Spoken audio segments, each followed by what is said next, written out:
আপনি কি এমন মানুষ যে সবাইকে হ্যাঁ বলেন, সাহায্য করেন, সময় দেন, নিজে কষ্ট পেয়েও অন্যকে খুশি রাখেন, আর রাতে একা একা বসে ভাবেন? তাহলে এই ভিডিওটি আপনার জন্য। আমরা ছোটবেলা থেকে শিখেছি না বলা খারাপ, না বললে মানুষ কষ্ট পাবে, না বললে সম্পর্ক নষ্ট হবে।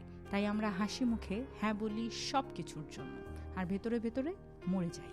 কিন্তু সত্যি কথা হলো, প্রতিবার আপনি অন্যকে হ্যাঁ বলার সাথে সাথে নিজেকেও না বলেন, নিজের স্বপ্নকে না বলেন, নিজের সময়কে না বলেন, নিজের শান্তিকে না বলেন। আর যে মানুষ আপনার না শুনলেই দূরে সরে যায়, সে আসলে আপনাকে কোনোদিন ভালোবাসেনি, সে শুধু আপনার সেবা নিয়েছে। না বলা স্বার্থপরতা নয়, না বলা মানে নিজেকে সম্মান করা, নিজের সীমানা তৈরি করা।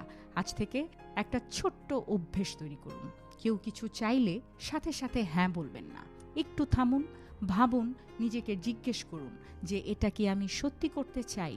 যদি উত্তর না হয়, তাহলে সাথে সাথে স্পষ্টভাবে, ভদ্রভাবে না বলুন। কারণ আপনি সবার জন্য সব কিছু হতে পারবেন না, কিন্তু নিজের জন্য সব সময় সব কিছু হতে পারবেন। আপনি কি কখনো